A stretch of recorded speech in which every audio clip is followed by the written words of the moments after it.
অথচ আমার রাসূলকে সম্মান দিতে গিয়ে বক্তব্যের শুরুতেই একটা বড় ধরনের জাল হাদিস আমার নবীর প্রতি অপবাদ দেওয়া হয়ে গেছে। নাউযুবিল্লাহ। পৃথিবী সৃষ্টির সাথে আল্লাহর নবীর সৃষ্টির কোন তুলনা নাই। নবী নবী, আদম আদম, ইব্রাহিম ইসমাইল, যার যার সময় সেই সেই শ্রেষ্ঠ। প্রত্যেকটা নবীকে নবুয়তি দিয়েছে, তার সময়ে জামানার তার চাইতে ভালো মানুষ কেউ ছিল না। কিন্তু তাকে সৃষ্টি না করলে আদম সৃষ্টি হতো না। কুনতু নাবিয়্যান আদম বাইনাল মা'i ওয়াত তিন। আদম তখনও মাটি আর কাদার ভিতরে ছিল, তখন আমার নবী নূর নূরই ছিল। এ কথা নবীর প্রতি অপবাদ দেওয়া, যদিও বাহ্যিক ভাবে মনে হচ্ছে আমি আমার নবীকে বড় করলাম। নাউযুবিল্লাহ। আমাদের দেশে অধিকাংশ মাহফিলে জুমার খুতবার পূর্বে আল্লাহর নবীর নামে দরুদ পড়ার আগে দুই তিনটা বাড়তি কথা বলা হয়।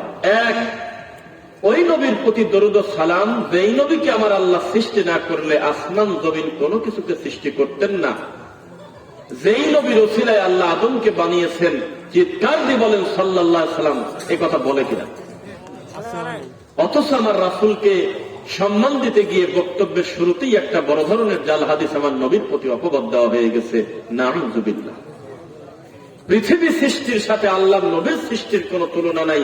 নবী নবী, আদম আদম, ইব্রাহিম ইসমাইল, যার যার সময় সেই সেই শ্রেষ্ঠ। প্রত্যেকটা নবীকে নবুয়তি দিয়েছে, তার সময়ে জামানার তার চাইতে ভালো মানুষ কেউ ছিল না।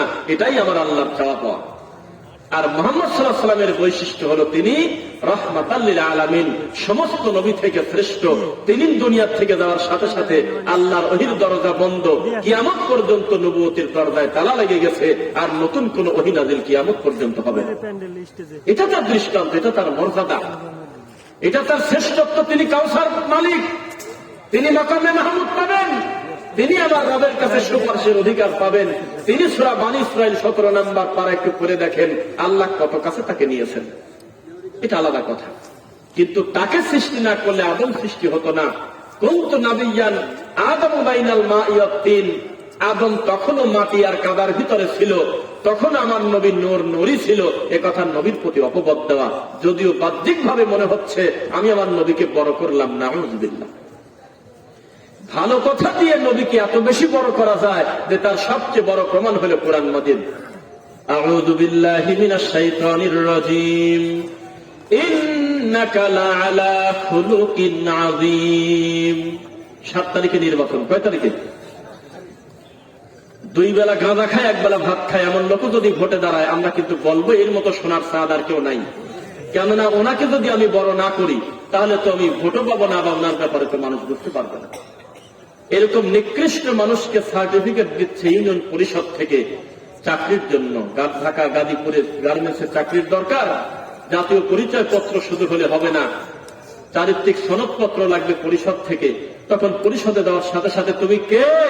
আমি আব্দুল করিমের ছেলে, আব্দুল সাত্তার, আমার বাড়ি অমুক জায়গা। ও আচ্ছা আচ্ছা, তুমি তো আমাদের এরিয়া ভিত্তিক, দেখি দেখি তোমার আইডি কার্ড দাও। মিলে দেওয়ার সাথে সাথে উনি আর দেখবে না ছেলেটা কেমন, চট করে একটা সিগনেচার দিয়ে দিবে, উপরে লেখা এই ছেলে সমস্ত অন্যায় পাপ থেকে, যাবতীয় অন্যায় থেকে মুক্ত। আমরা সাক্ষ্য দিচ্ছি ছেলে একটা ভালো মানুষ, অথচ মিথ্যাবাদী, অথচ আজকে ফজরের নামাজ পড়ে নাই, অথচ শিরক করে, অথচ গলায় তাবিজ, অথচ কুফরি করে, আল্লাহর হক আদায় করে না, মানুষের হক নষ্ট করে। এমন ব্যক্তিকে পরিষদ থেকে একটা সিগনেচার দেওয়ার কারণে ওই সিগনেচার গাজীপুর গিয়ে যদি একবার দেখায়, মুহূর্তের ভিতরে তার ফরমালিটি পুরা হয়ে গেল। এর নাম দুনিয়া। আল্লাহ বলতেছে আসমানের মালিক, ইন্নাকা লাআলা খুলুকিন আযীম। রাখেন তো পরিষদ, রাখেন তো মানুষের কথা। আমি আল্লাহ ঘোষণা দিচ্ছি, আমি সার্টিফিকেট দিচ্ছি, আপনার চাইতে মহান চরিত্রের অধিকারী পৃথিবীতে কেউ নাই। মুহাম্মদ সাল্লাল্লাহু আলাইহি ওয়াসাল্লামকে বড় করতে গিয়ে জিনিস আর পান নাই। আপনি মিলাদ করতে পড়তে দাঁড়িয়ে গিয়ে নবীর প্রতি অপবাদ কেন দিলেন? হঠাৎ যদি তিনি প্রেজেন্ট হয়ে যায়, কথা কেন বলতে গেলেন? আপনি বলেন যে তিনি হলো শ্রেষ্ঠ জমিদার, তিনি আমার বাড়িতে বাড়িতে ঘুরবে কেন? তিনি আমার এই রাজবাড়ি আসবে কেন 3 মিনিট পর পর? একটা ভণ্ড লোক দাঁড়ায় মিলাদ করে, আর আমার কলিজার টুকরা নবী কেন আমার বাড়িতে আসবে? তার মান আছে, পাওনাদার বাড়ি বাড়ি ঘুরবে কেন? তিনি তার জায়গায় থাকবেন। সম্মানিত ফেরেশতারা একেবারে দরুদটা ধরে নিয়ে গিয়ে নবীর কাছে পৌঁছায় দিয়ে বলবে, এটা হলো আব্দুল্লাহর ছেলে আব্দুর রহিম। আপনি ঠাট্টা করতেছেন কেন নবীকে নিয়ে? এত কষ্ট করতে হবে কেন? আপনি দরুদ পড়বেন এই মঞ্চে বসে, দরুদটা সুন্দরভাবে আল্লাহ ফেরেশতা নিয়ে জমা দিয়ে দেবে আমার রাসূলের কাছে। কত বড় জমিদার তিনি। কিন্তু রাজমানের জন্য আমার নবীকে কত বড় হ্যায় প্রতিপন্ন হচ্ছে যে মিলাদে যদি না দাঁড়ায় তাহলে আপনি বিয়াদব, কারণ আপনি জানেন না কখন জানি নবী এখানে উপস্থিত হয়ে যাবেন না। এটা তার সম্মান না, এটা তাকে বেইজ্জত করা। মান সাল্লাল্লাহু আলাইহি ওয়াহিদাতান সাল্লাল্লাহু আলাইহি আশার, একবার যদি কেউ আমার নবীর প্রতি দরুদ পড়ে তাহলে তার 10টা গুনাহ মাফ, 10টা রহমত পাবে, আর 10টা মর্যাদা বৃদ্ধি হয়ে যাবে। এত বড় নবীকে আপনি মিলাদ দিয়ে যখন জাস্টিফাই করতে গিয়েছেন তখন ধর্ম হলো জিলাপি আর বিরানের নিচে চাপা পড়ে গেছে। আপনি পাগলামি করতে গেলেন কেন? আপনি সরাসরি বলেন মুহাম্মদ সাল্লাল্লাহু আলাইহি ওয়াসাল্লাম, পড়ার সাথে সাথে আপনার মর্যাদা বৃদ্ধি হয়ে যাবে। এত কান্ন কারখানা করার দরকার নেই। দেখেন, আমাদের নবী দুনিয়াতে আসার আগে বলা হচ্ছে 1,24,000 মতান্তরে 2,24,000 পয়গম্বর দুনিয়াতে আসছিল, তাই না? আমি উস্তাদদেরকে ছোটবেলায় বলতাম যে মতান্তরে হলে তো 200 হওয়ার কথা, 1 লাখ মতান্তর হয়ে গেল।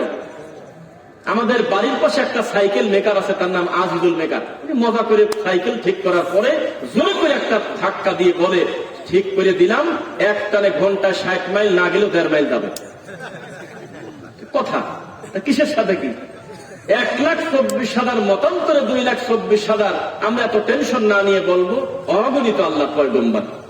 কত বেশি দিয়েছেন, কয়জনকে দিয়েছেন আমার আল্লাহ ভালো জানেন। বোঝা যাবে? এই যে নবুয়তি যাদেরকে আল্লাহ দিয়েছিলেন, কিতাব দিয়েছিলেন, আপনি সত্যি করে বলেন তো প্রত্যেক কিতাব কি আমার মতো মানুষের, আপনার মতো মানুষের মুখস্থ আছে? আছে?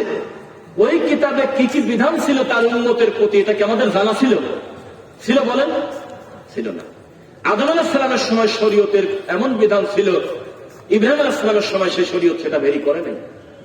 ঈসা নবীর সময় শরীয়তের এমনও কিছু হুকুম ছিল, পরবর্তীতে আল্লাহর নবীর কাছে এসে সেটা আর টেকে নাই। আমাদের নবী সাল্লাল্লাহু আলাইহি ওয়াসাল্লামের প্রথম দিকের ওহী নাযিল হওয়ার পরে এমনও কিছু বিধান ছিল যা পরবর্তীতে টেকে নাই। আমাদের আবুল আম্বিয়ানা, আবুল বাশার, আবুল নাস, মানুষের আব্বা আদম আলাইহিস সালামের জোড়ায় জোড়ায় ছেলে নিয়ে বিয়ে হয়নি উল্টাপাল্টা করে। অথচ কিয়ামত পর্যন্ত এমন কোন বিধান আপনি কোরআন হাদিস থেকে এখন দেখাতে পারবেন না। পরিস্থিতি আপনার যত জটিল হোক, উল্টা করে করে একই রক্তের মানুষকে বিয়ে দেওয়া যায়, ওটা সেই সময়ের জন্য শরীয়ত ছিল। অনেক কিছু পরিবর্তন হয়েছিল, কিন্তু আজকে আমি যে বিষয়ে বক্তব্য দেব, আদম থেকে শুরু করে ঈসা নবী পর্যন্ত, মুহাম্মদ সাল্লাল্লাহু আলাইহি ওয়াসাল্লাম পর্যন্ত প্রত্যেকটা নবীর সময় যেটা কমন ছিল, দাওয়াত ছিল, যে বিষয়টা সবার একই ছিল, ওই বিষয়ে বলবো ইনশাআল্লাহ। তার আগে একটা ছোট করে তাকবীর দেই। আওয়াজ হবে না হবে সেটা আমি জানি না, তবে আমি তাকবীর দিচ্ছি, একটু নড়াচড়া করে আপনারা নিজ দায়িত্বে ভালোভাবে বসবেন। লিল্লাহি তাকবীর। আল্লাহ আমাদের কবুল করুন, আল্লাহুম্মা আমিন। মুহাম্মদ সাল্লাল্লাহু আলাইহি ওয়াসাল্লামের চাইতে ভালো করে ওযু করার লোক এখানে আছেন নাকি কেউ? মুহাম্মদ সাল্লাল্লাহু আলাইহি ওয়াসাল্লামের চাইতে আল্লাহকে বেশি ভয় করা যায় এমন কোন পদ্ধতি জানা আছে আপনাদের? আল্লাহর কসম, এই নবীকে আল্লাহ বলতেছে, ফাআলাম আন্নাহু লা ইলাহা ইল্লাল্লাহ। হে নবী, আপনি আগে এই ইলম অর্জন করেন যে আল্লাহ ছাড়া কোন সত্য ইলাহ নাই। সম্মানে মানুষকে সম্মান দিতে হয়, ঠিক? একটু কষ্ট করে আগায় নিয়ে হে নবী, আপনি এই বিদ্যা অর্জন করেন যে আমি আল্লাহ ছাড়া কোন সত্য ইলাহ নাই। কি নাই? সত্য ইলাহ নাই। কিন্তু আপনার ক্লাস 5 বইতে যেটা লেখা আছে সে কথা তো আমরা পাই নাই। আল্লাহ ছাড়া ইলাহ নাই এই কথা তো আমরা খুঁজে পাইলাম না কোরআন মাজিদে। আল্লাহ ছাড়া কোন রব নাই এমন কথা তো কোরআন হাদিস আমরা খুঁজে পেলাম না। আমরা একটু আগে পাশে কিছু পাইছি, বিহাক্কি লা ইলাহা ইল্লাল্লাহ, সত্য মাবুদ পৃথিবীতে কেউ নাই আল্লাহ ছাড়া। যদি বলেন যে আল্লাহ ছাড়া মাবুদ নাই, তাহলে আবু জেহেলরা যাদের ইবাদত করতো তারা কি? আপনি কি মূর্তি বলেন তো দেখুন। অবশ্যই মাবুদ, মাবুদ না মানে? আপনি যদি বলেন যে আল্লাহ ছাড়া কোন ইলাহ নাই, তাহলে একটা পীরের নামের উপরে একটা কুফরি কাজকে ধর্ম কেন মনে করে? তাহলে সে মাবুদ কিনা? আপনি যদি বলেন যে আল্লাহ ছাড়া কোনো মাবুদ নাই, তাহলে চোখের সামনে